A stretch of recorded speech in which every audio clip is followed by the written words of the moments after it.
Assalamu alaikum. Hello friends, welcome back to my new channel Learning Destination. So I hope you all are fit and fine. So friends, আজকে আমরা আলোচনা করব what is apposition, that means apposition কি এবং তার বাক্যে ব্যবহারটা কি। তারপর আমরা শিখব what is infinitive, মানে ইনফিনিটিভ কি এবং তার বাক্যে ব্যবহারটা কেমন। কেননা এই দুটি অংশ কিন্তু আমাদের মডিফায়ারের সাথে জড়িত। সুতরাং এই দুটি অংশ যদি আমরা ভালোভাবে শিখতে পারি বা জানতে পারি তাদের ব্যবহারটা, তাহলে কিন্তু আমাদের মডিফায়ার করাটা খুবই ইজি হয়ে যাবে। সো প্রথমে জানবো what is apposition। আমি একটি বাক্যের মাধ্যমে এই বিষয়টি একদম ক্লিয়ার করে নিচ্ছি। জোট, the golden fiber of Bangladesh is very known to everyone। তার মানে এই বাক্যে আমরা কি দেখতে পাচ্ছি? জোটের পরে কমা আছে, তারপর the golden fiber of Bangladesh, তারপর কি রয়েছে? কমা রয়েছে, তারপর কি আছে? is verb। তার মানে বুঝতে পারছি সম্পূর্ণ অংশটা হচ্ছে কি ভার্বের আগের অংশটা কি সাবজেক্ট। এবার প্রশ্ন হচ্ছে সাবজেক্টে কিন্তু দুটি অংশ রয়েছে, জোট তারপর কমা the golden fiber of Bangladesh। এটা অর্থটা হচ্ছে পাট বাংলাদেশের সোনালী আঁশ। আমরা কিন্তু প্রথমেই বলতে পারতাম জোট is very known to everyone, পাট সবার কাছে পরিচিত, কিন্তু দ্য গোল্ডেন ফাইবার অফ বাংলাদেশটা ইউজ করে বা এই অংশটা ইউজ করার পর কি পাচ্ছি আমরা? পাট সম্পর্কে একটু বাড়তি কি জিনিস পাচ্ছি, বাড়তি তথ্য পাচ্ছি। কি? পাট হচ্ছে বাংলাদেশের সোনালী আঁশ। ঠিক সেই ক্ষেত্রে যখন কোনো বাক্যে কোনো ব্যক্তি বা কোনো বস্তু বা কোনো প্রাণীর অতিরিক্ত তথ্য প্রদান করবে যে অংশটুকু দিয়ে, ওই অংশটা হচ্ছে আমাদের অ্যাপোজিশন। বুঝতে পেরেছি? তাহলে এখানে কি আছে? জোট, the golden fibre of Bangladesh is very known to everyone.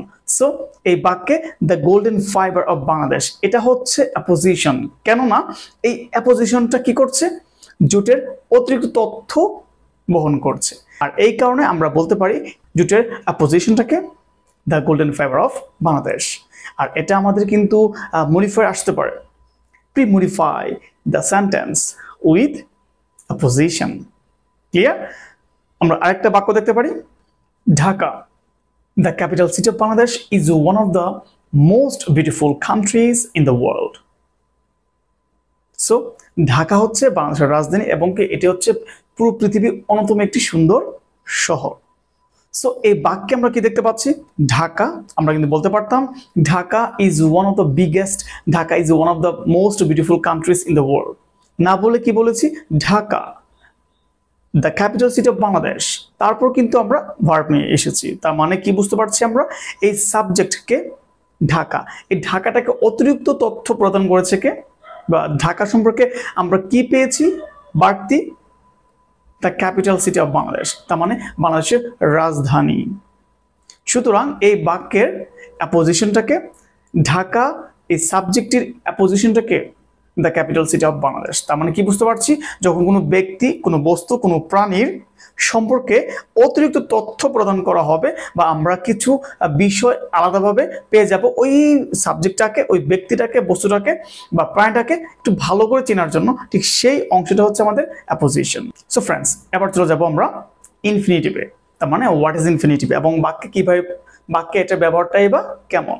So আমরা সবাই প্রত্যেকটা সময় বলে থাকি খেতে, যেতে, আসতে, বলতে, পড়তে, খেলতে, বসতে, দেখতে, এ ধরনের কিন্তু শব্দ আমরা উচ্চারণ করে থাকি। ঠিক যদি আমরা এই শব্দগুলোকেই ইংলিশে ট্রান্সলেট করতে যাই, ঠিক সেই ক্ষেত্রে আমরা পেয়ে যাই কি? ইনফিনিটিভ। কেননা কোনো ভার্বের শেষে যখন তে থাকবে, যেতে, আসতে, বলতে, করতে, পড়তে, দেখতে, ঠিক সেই ক্ষেত্রে এই অংশটার জন্য আমরা কি নিয়ে আসবো?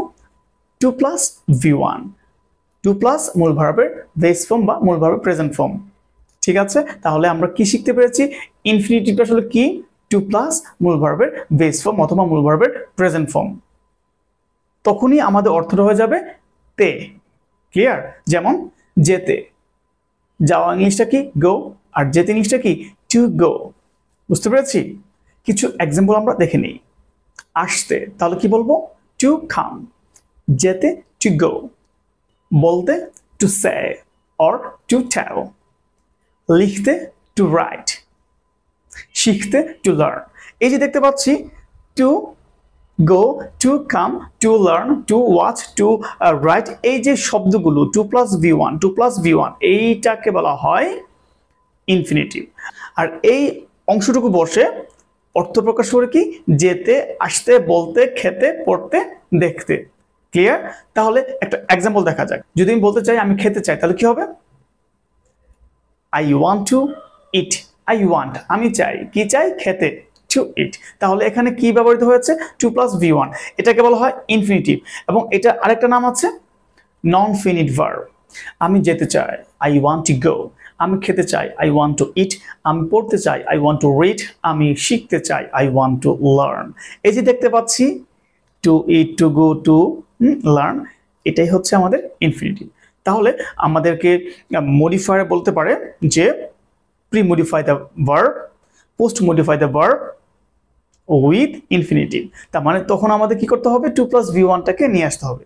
বুঝতে পেরেছি? তাহলে এই হচ্ছে আমাদের আজকের ক্লাস। আমরা আজকে কি শিখতে পেরেছি? অ্যাপোজিশন অ্যান্ড তার ব্যবহার, এবং কি ইনফিনিটিভ এবং তার ব্যবহার। সো অবশ্যই কি করতে হবে? প্র্যাকটিস করতে হবে। Keep practicing, because practice makes man perfect. ভালো থাকুন, আল্লাহ হাফেজ, আসসালামু আলাইকুম, অ্যান্ড টেক কেয়ার।